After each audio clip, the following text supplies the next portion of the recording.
하나님 말씀 보도록 하겠습니다. 베드로전서 5장 5절부터 11절까지의 말씀입니다. 베드로전서 5장 5절부터 11절까지의 말씀, 저와 여러분이 한 절씩 교독하고 마지막 절은 합독하도록 하겠습니다. 교독합니다. 젊은 자들아, 이와 같이 장로들에게 순종하고 다 서로 겸손으로 허리를 동이라. 하나님은 교만한 자를 대적하시되 겸손한 자들에게는 은혜를 주시느니라. 그러므로 하나님의 능하신 손 아래에서 겸손하라. 때가 되면 너희를 높이시리라. 너희 염려를 다 주께 맡기라. 이는 그가 너희를 돌보심이니라. 근신하라, 깨어라. 너희 대적 마귀가 우는 사자같이 두루다니며 삼킬 자를 찾나니. 너희는 믿음을 굳건하게 하여 그를 대적하라. 이는 세상에 있는 너희 형제들도 동일한 고난을 당하는 줄을 알미라. 모든 은혜의 하나님 곧 그리스도 안에서 너희를 부르사 자기의 영원한 영광에 들어가게 하시니가 잠깐 고난을 당한 너희를 친히 온전하게 하시며 굳건하게 하시며 강하게 하시며 털을 견고하게 하시리라. 합독합니다. 권능이 세세 무궁하도록 그에게 있을지어다. 아멘. 네, 우리 이 시간에는 우리 주변에게 이렇게 한번 인사하도록 하겠습니다. 주인공 옆에 앉으신 걸 축하드립니다. 네, 앞뒤로도 인사하겠습니다. 주인공 주변에 앉으신 걸 축하드립니다. 네, 우리 항상 주인공이 흘러넘치는, 주인공이 풍성하게 넘치는 우리 빛과 소금 교회 되기를 주님의 이름으로 축원합니다. 네, 오늘은 특별히 우리 원로 목사님께서 우리 강단에 말씀을 들고 서십니다. 우리 오랜만에 서시고 저도 오랜만에 은혜를 받는 그런 시간을 누리도록 하겠습니다. 우리 함께 귀한 복된 은혜 가운데 어제 이제 주례를 하시고 또 오늘 이렇게 하루 푹 쉬시고 오셨는데 그 쉬신 장소가 너무 좋았다라는 이야기를 하시더라고요. 그래서 다음에 저도 같이 한번 쉬어보도록 하겠습니다. 목사님 같이 함께 우리 오른 목사님 등단하실 때 우리 할렐루야로 환영하고 인사 나누고 말씀의 교제 나누도록 하겠습니다. 우리 올라올 때 우리 할렐루야로 환영하도록 하겠습니다. 할렐루야.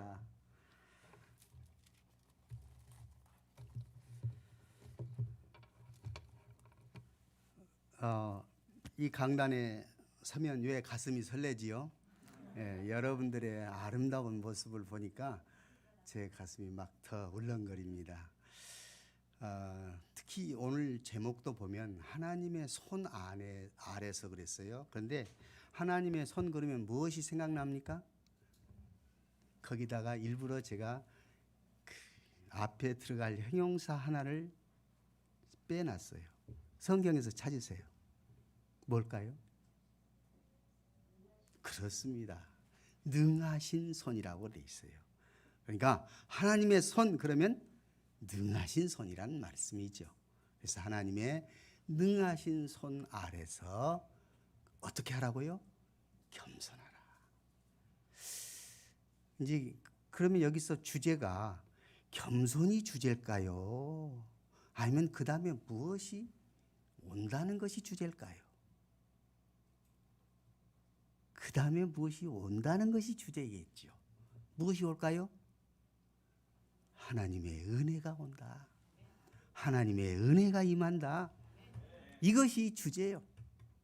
하나님의 능하신 손 아래서 겸손하면 하나님의 능하신 은혜의 역사가 임하신 줄 믿습니다. 자, 오늘 우리에게 하나님의 능하신 손 아래서 정말 겸손한 삶을 살고 있는지 우리 자신을 한번 점검해 보고 겸손의 삶을 삶으로 하나님의 풍성한 은혜를 누릴 수 있는 여러분과 제가 될 수 있기를 소원합니다. 자, 그래서 여기서 겸손의 삶을 살아라고 할 때에 겸손으로 어떻게 하라고 그랬지요?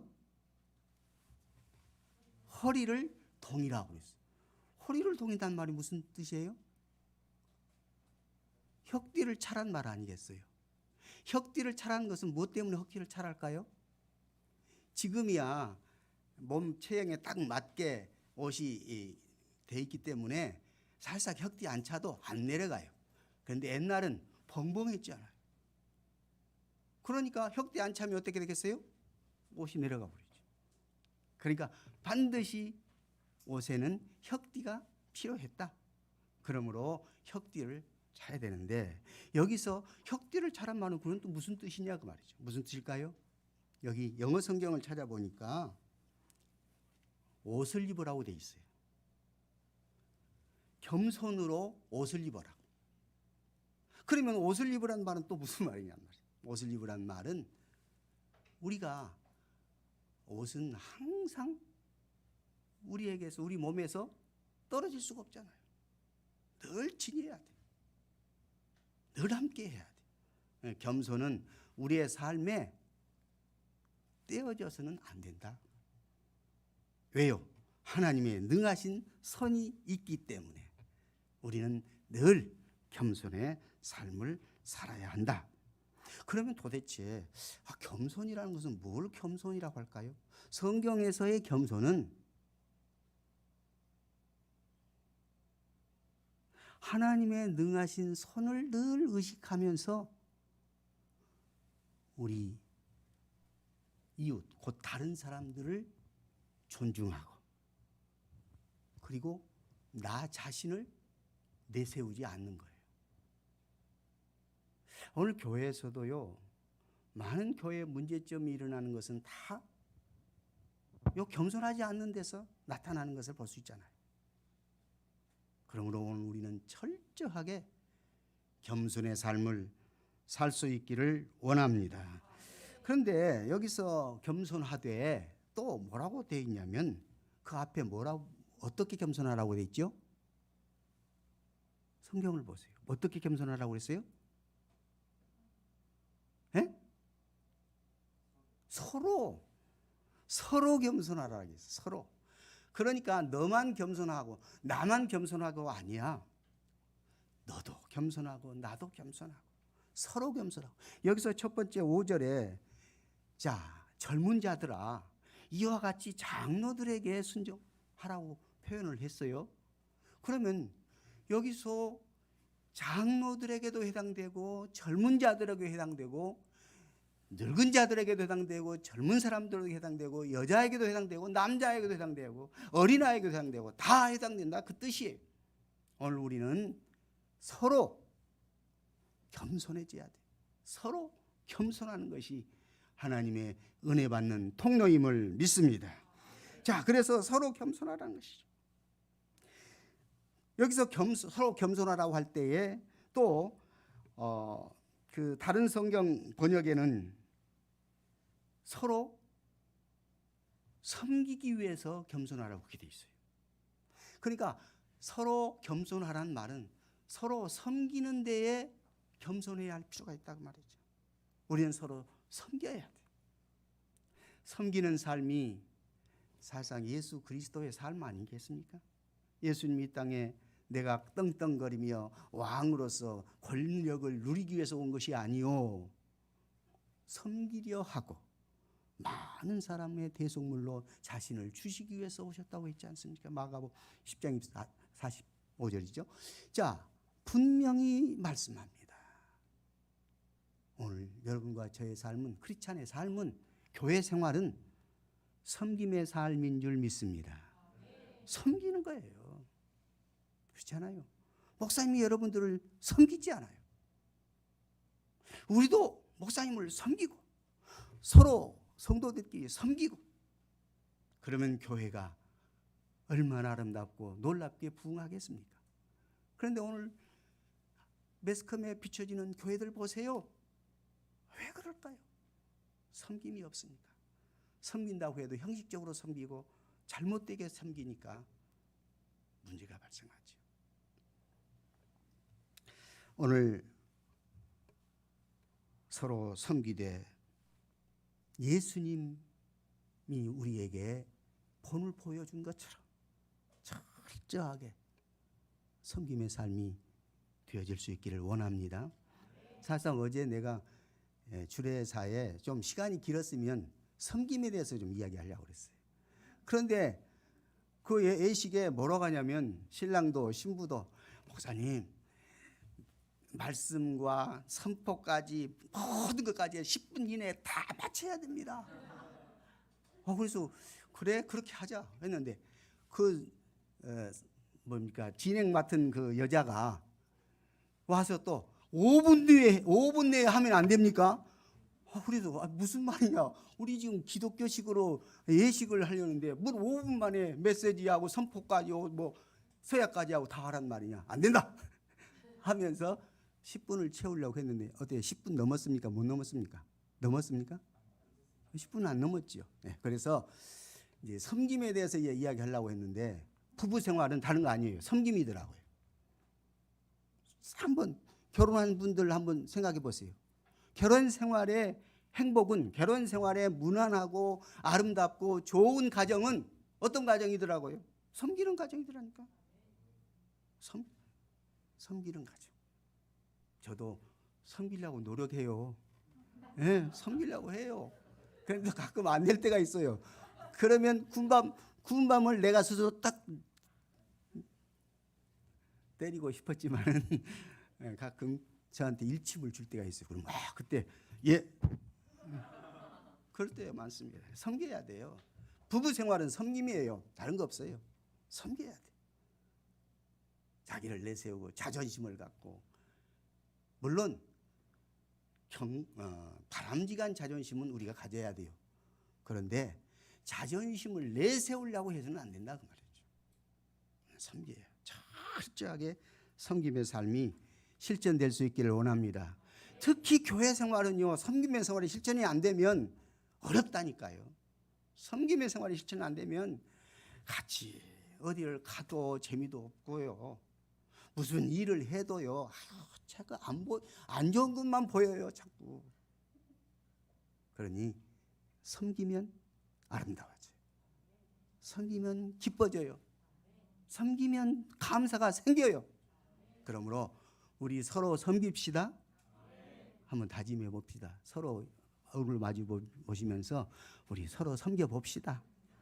네, 우리 서로 섬겨 봅시다. 네, 섬겨 보자고요. 네, 섬겨 보면 하나님의 능하신 손 아래서 우리가 행복해진다니까요. 우리가 복을 받는다니까요. 우리가 은혜를 누린다니까요. 하나님이 여기서 그렇게 겸손하면 하나님이 은혜 주신다고 했잖아요. 그 은혜는 그럼 뭐냐 할 때, 은혜는 당연히 나에게 없는 것을 하나님이 선물로 주는 것이 은혜지요. 그러니까 내가 정말 하나님의 선물을 받으며 살아간다는 것은 축복 중에 축복 아닙니까? 그러므로 하나님의 능하신 손 아래서 우리 겸손하되, 겸손의 가장 핵심은 섬김이다. 섬김의 삶을 실천할 수 있기를 원합니다. 그 다음에 또 이제 겸손의 삶을 또 다른 각도로 뭐라고 되어 있냐면 7절에 무엇을 말라고 그랬죠? 염려를 말라고 했습니까? 염려를 어쩌라고 했습니까? 맡겨라고 그랬어요. 우리는 염려할 때가 가끔 있어요. 왜 없어요? 있습니다. 그러면 맡겨요. 자꾸 맡겨. 왜? 능하신 손 아래 맡겨요. 염려는 그럼 뭐 염려지요? 염려라는 것은 국어사전에서 찾아보니까 암 일에 대해서 이렇쿵저렇쿵 생각해가지고 걱정하는 것이 염려라고 이렇게 해놨어요. 성경에도 보면 예수님이 너희 염려를 주님께 맡겨라고 할 때에 마태복음 6장에서 뭐라고 했죠? 너희가 걱정한다고 해서, 염려한다고 해서 너 키를 한 터럭이나 뭐 1cm나 키울 수 있더냐? 안 되지 않느냐? 안 되는 걸로 왜 자꾸 염려하느냐? 그러면서 특별히 염려에 대해서 주님 말씀하시기를 결론적으로 내일은 어떤다고 그랬지요? 내일 염려하지 말라고 했어요? 아니면 내일 어쩌라고 했어요? 잘 살펴야 돼요. 마태복음 6장 33절인가 34절인가 모르겠습니다만 내일이 염려할 것이 없게 돼 있어요. 그러니까 내일은 내일 내가 염려한다 그 말이 아니라니까요. 내일은 내일이 염려해. 내가 염려할 것이 아니에요. 내일의 주인은 내가 아니라니까요. 내일이 염려할 거라니까요. 그러니까 내가 염려할 것은 없죠. 오늘도 염려 안 해야 되고 내일도 염려 안 해야 되고 모레도 염려 안 해야 되는 것입니다. 이것이 우리에게 있어서 염려가 우리 것이 아니라는 것을 깨달아야 돼요. 그래서 여기서 보면 너희 염려를 다 주께 맡겨라. 옛날 성경은 맡겨 버리라고 그렇게 돼 있죠. 근데 여기는 오늘은 7절에 뭐라 되어 있어요? 너희 염려를 맡겨라. 그렇게 돼 있어요. 너희 염려를 주께 맡겨라. 그러니까 맡겨라는 말이 우리가 확실히 이해하면 좋지요. 맡겨라는 말은 내가 갖고 있지 말라 그 뜻이에요. 그렇잖아요. 갖고 있으면서 염려하면 얼마나 힘들겠습니까? 거기에 제가 그 베드로전서 5장 7절 말씀을 그 리빙 바이블에서 제가 늘 인용을 했는데 아마 기억나신 분 기억나실 거예요. 거기에 보면 Let him have your worries and cares. 그러니까 너의 염려, 근심, 걱정들을 주님에게 맡겨라. 주님이 갖고 있도록 해 드려라 그랬듯이. 그러면 왜냐하면 for he is always thinking about you. 우리 주님이 항상 당신의 염려, 당신의 문제, 당신의 상황 다 생각하고 계신다. 주님이 생각하고 계신다니까요. 그래서 let him have all your worries and cares for he is always thinking about you. 항상 당신을 생각하고 계시기 때문이다. 그렇지 않아요? 그러면서 그 다음에 또 말씀하셨어요. 염려를 주께 맡기라고 하면서 항상 생각해 주신다고 말씀하면서 그 다음에 너에 관계된 모든 것들을 지켜보신다고 그랬어요. And watching everything that concerns you. 당신이 지금 컨선스, 염려되고 근심되고 문제가 되고 관계가 되고 이런 거 주님이 어쩐다고요? 워칭, 살펴보고 계세요. 왜 살펴보실까요? 해결해 주시려고. 우리 주님이 watching everything, 모든 거, 어떤 모든 거, 내가 가지고 있는 모든 거, 내가 염려되고 있는 모든 거 다 주님이 지금 지켜보고 계신다. 그러니 얼마나 놀라워요. 얼마나 아름다워요. 얼마나 감사해요. 우리 주님이 그렇게 돌보신다니까요. 우리 주님이 돌보시는 줄 믿습니다. 이 돌보신다는 것은 그러니까 두 단어로 우리가 요약을 할 수 있어요. 첫째는 생각해 주신다. 그런데 항상 생각해 주신다. 두 번째, 보고 계신다. 무엇을? 모든 것을. 나의 모든 것. 나의 근심거리들 다 보고 계신다. 돌보신 줄 믿습니까? 돌보신다면 어떻게 해야 되겠어요? 맡겨야지요. 그러면 안 맡기는 것은 어떤 사람이 안 맡기겠어요? 믿음이 없는 사람들이 안 맡길 것이고 주님을 신뢰하지 않는 사람이 안 맡길 거 아니겠습니까?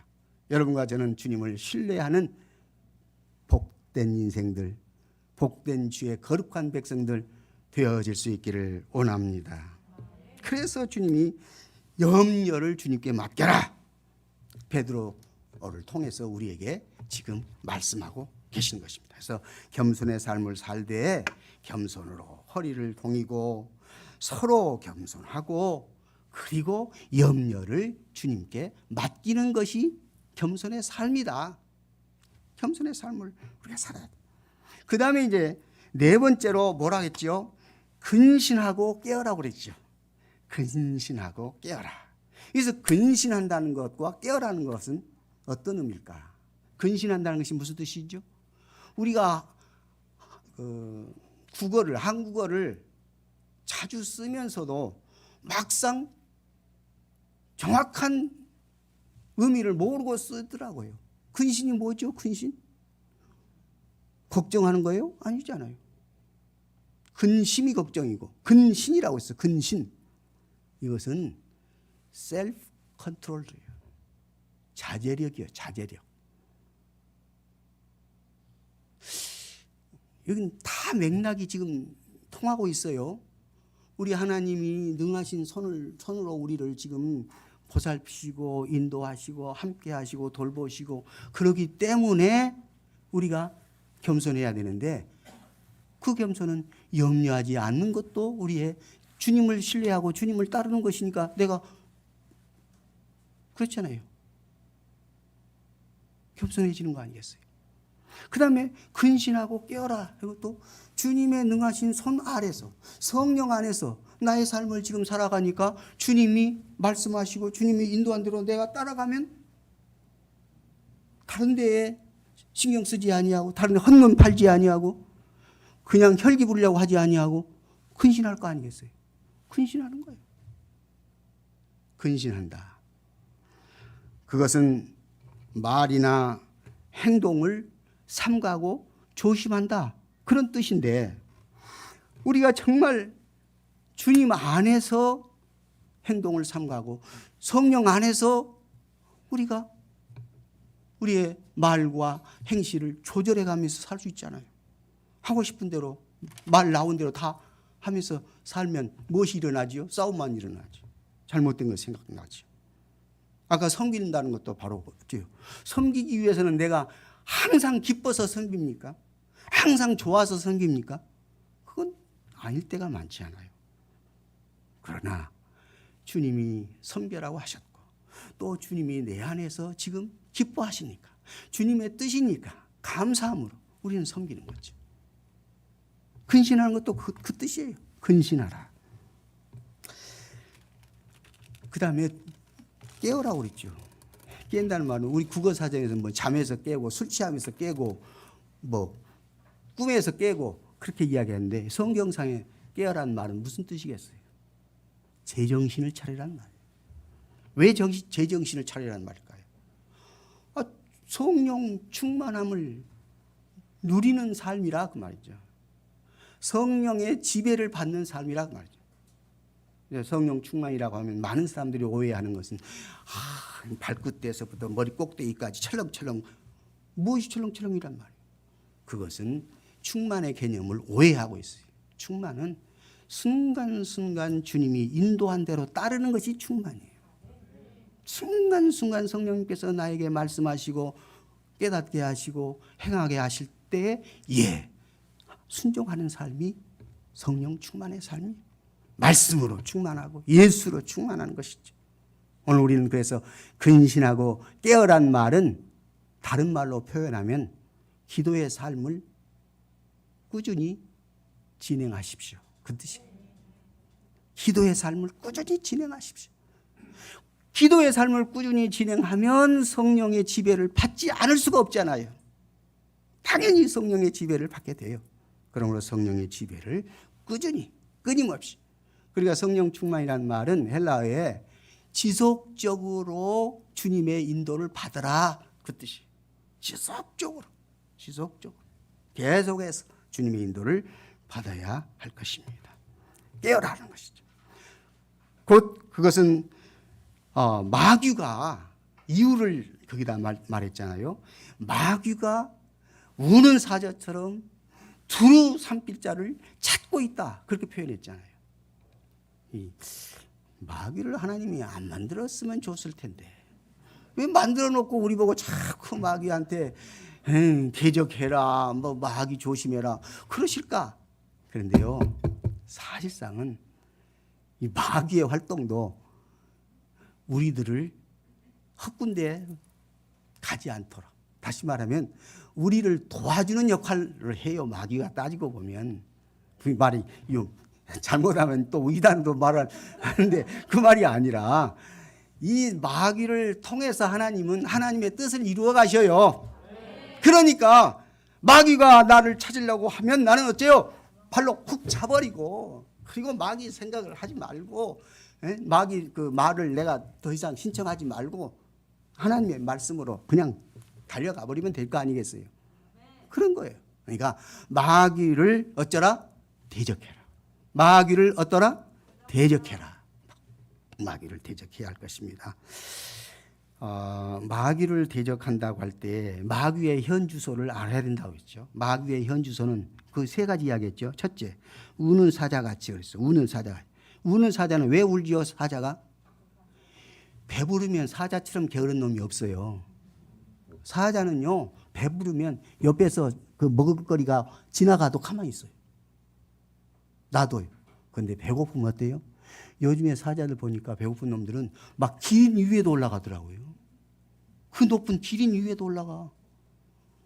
그리고 코뿔 쏘고 뭐 이것들을 다 그냥 어떻게 해서든지 잡아 눕히더라고요. 그러니까 이 마귀는 지금 배가 고파 있어요.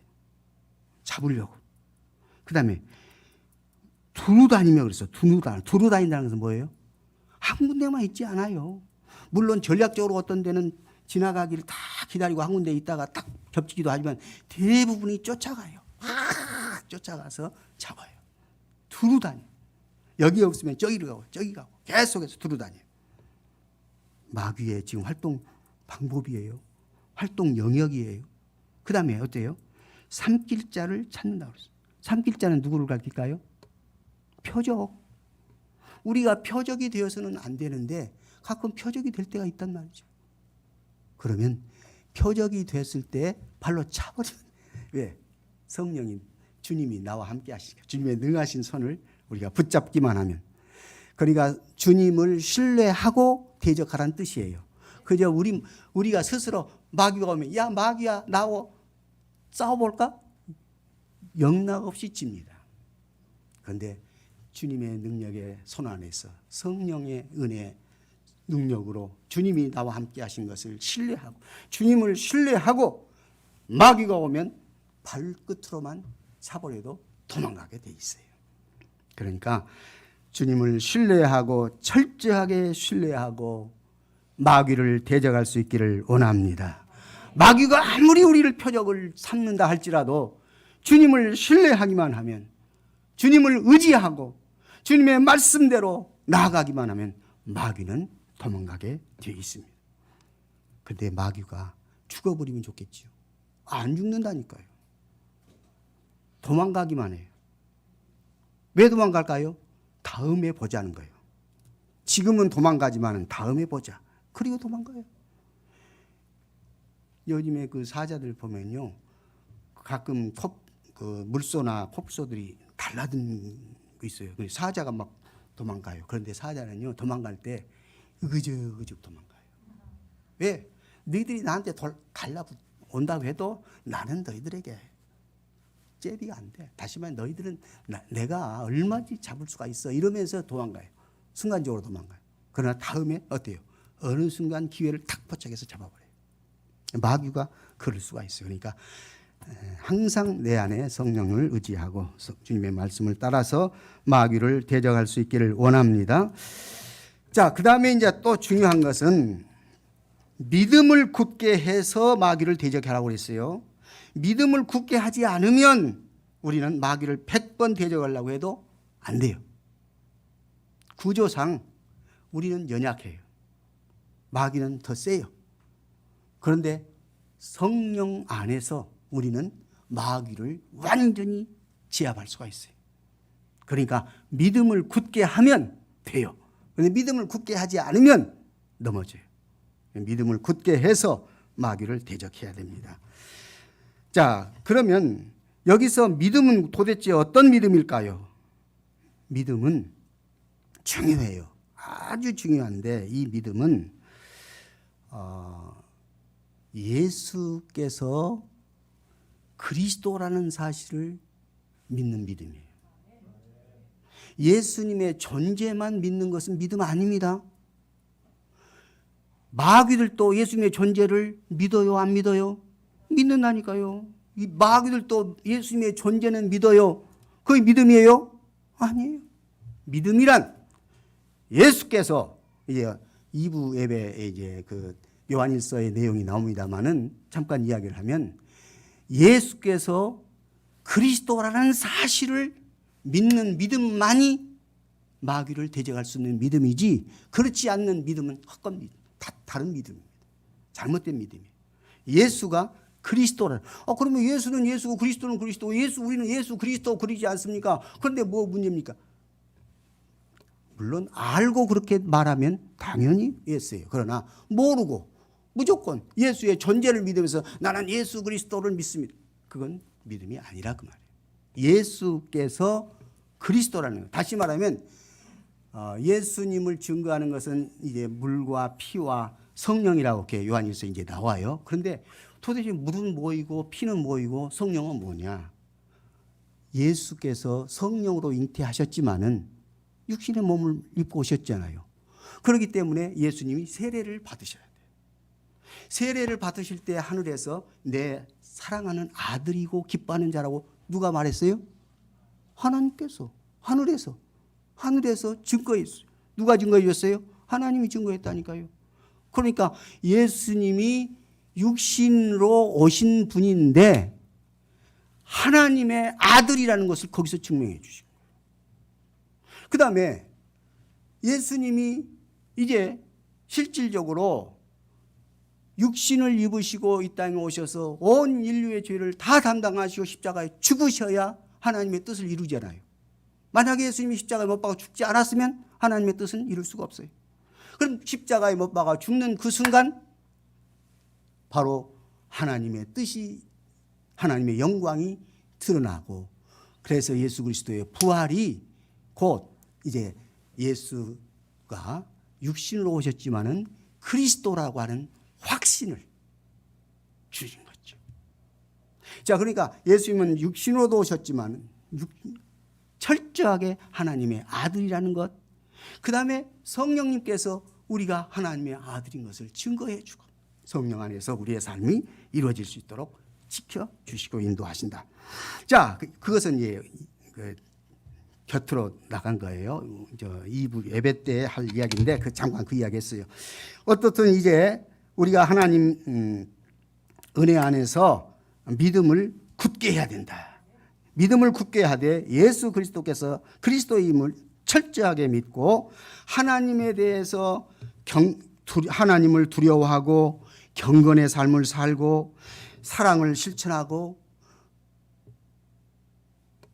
하나님을 신뢰하는 것, 바로 이것이 우리의 믿음을 굳게 하는 거예요. 하나님을 두려워하고 하나님을 경외한다는 말은 무슨 말일까요? 악을 미워하는 거예요. 악을 싫어하는 거예요. 우리 하나님을 온전히 신뢰할 수 있어야 할 것입니다. 이제 두 번째로 마지막 결론 맺겠습니다. 이제 이런 사람에게, 이런 겸손한 사람에게 하나님이 무엇을 주신다고요? 은혜를 주신다. 하나님의 은혜를. 여기서 5절도 보면 하나님은 은혜의 하나님이라고 했고 10절도 보면 하나님은 은혜의 하나님이라고 했어요. 하나님은 어떤 분이냐? 은혜의 하나님이다. 하나님의 능하신 손이 은혜로 넘치더라. 하나님의 능하신 역사가 나타난다. 그런데 5절에 어느 때 하나님이 높인다고 했죠? 우리를 때가 되면 그랬어요. 때가 되면. 때가 되면이라는 말은 아무 때라도 임하는 것은 아니에요. 알아야 돼요. 우리가 인내하면서 오래 참는다고 해서 무조건 하나님의 은혜를 체험하는 것은 아니에요. 오래 기다려도 하나님은 침묵하실 때가 있어요. 그것도 하나님의 뜻이에요. 왜요? 오래 하나님이 침묵하시면서 하나님의 때를 지금 기다리시는 거예요. 하나님의 때에 하나님의 일을 이루시려고 하는 거예요. 그렇잖아요. 나사로가 죽어서 냄새난다고 죽었다고 했는데 냄새난 뒤에 오셨잖아요. 죽어버린 뒤에 묻혀가지고. 왜 그랬어요? 하나님의 영광을 드러내기 위해서 하나님의 때에 오신 거예요.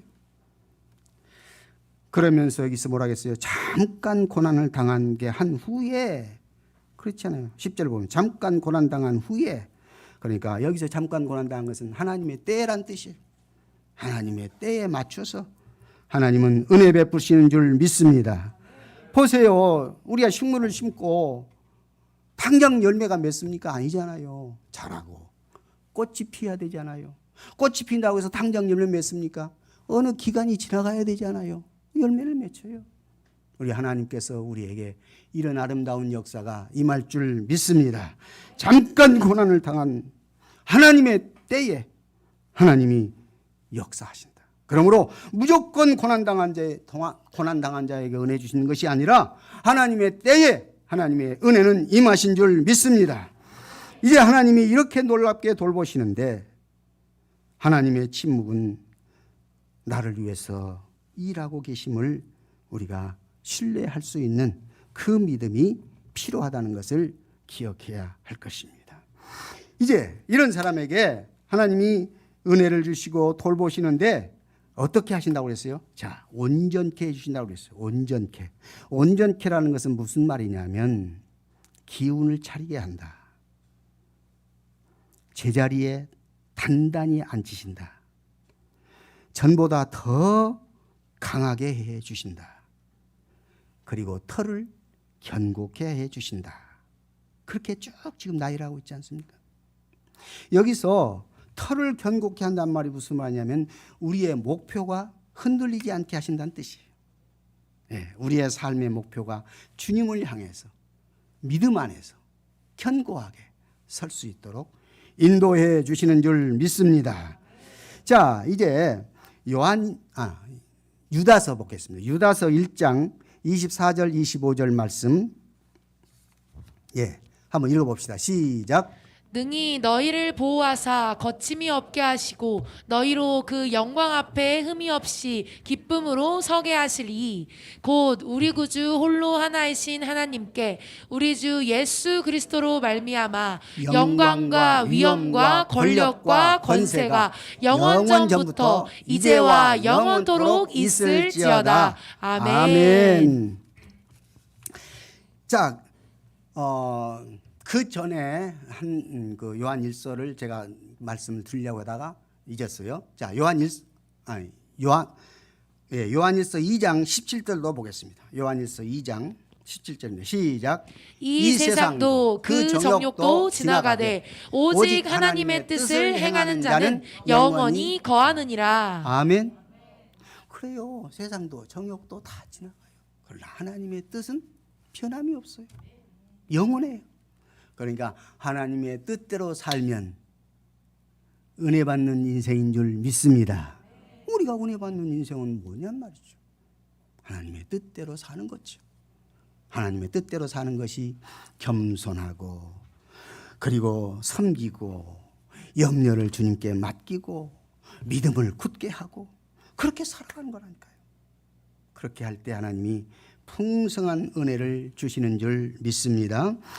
자, 그래서 그 결론으로 애니 존슨 플린트라고 하는 사람이 에레미야 3장 19절에 23절 말씀을 기반으로 해서 시를 써놨는데 이것이 저에게 상당히 깊이 생각할 수 있는 은혜를 주신 것을 알고 여러분들에게도 소개하겠습니다. 제목은 아침마다 새로운 은혜. 주님, 그렇습니다. 우리의 마음이 슬프고 아파 잠을 이루지 못해도 주님의 은혜가 아침마다 새롭습니다. 아직 끝내지 못한 일로 밤새도록 일을 해야 할지라도 알지 못했고 계획되지도 않은 일이 기다린다 할지라도 오랫동안 해내지 못한 일들이 나를 짓눌러 힘들고 어렵고 당황케 만들어도 새로운 일들이 생겨 나의 마음을 흔들어도 매일 언제나 같은 것 같아도 아직도 가보지 못한 길을 간다고 해도 하나님의 은혜는 아침마다 새롭습니다. 다함없는 주님의 선하심을 매일 아침 경험하며 모든 길과 발걸음마다 새롭게 인도하시며 새로운 시련 때에 새로운 은혜를, 오래된 두려움 앞에 새로운 믿음을, 수년 동안 잘못된 것에 대한 참을 수 있는 인내를, 새롭게 지게 되는 짐에 대한 필요한 힘과 오래된 짐에 대한 용기를, 하루 동안 일어나는 일에 대한 새로운 믿음을, 식물마다 필요한 영양만큼 부어지는 신선하고 풍성한 이슬처럼 아침마다 주의 은혜가 새롭고 큽니다. 이상입니다. 오늘 주님의 은혜 맛보면서 주님 은혜 안에서 풍성한 삶을 살아가는 우리 모두가 되어질 수 있기를 주의 이름으로 축복합니다. 기도하겠습니다. 하나님, 그래요. 우리의 삶은 주님의 능하신 손 아래서 늘 성령의 인도함대로 말씀 안에서 주님의 뜻을 깊이 이해하고 그 뜻을 순종의 삶을 살아가는 것을 깨닫게 하시고 이 삶이 우리 삶 속에서 지속되고 하나님의 그 은혜를 누리며 살아가는 우리 모두가 되게 하여 주옵소서. 예수 그리스도 이름으로 기도하옵나이다. 아멘.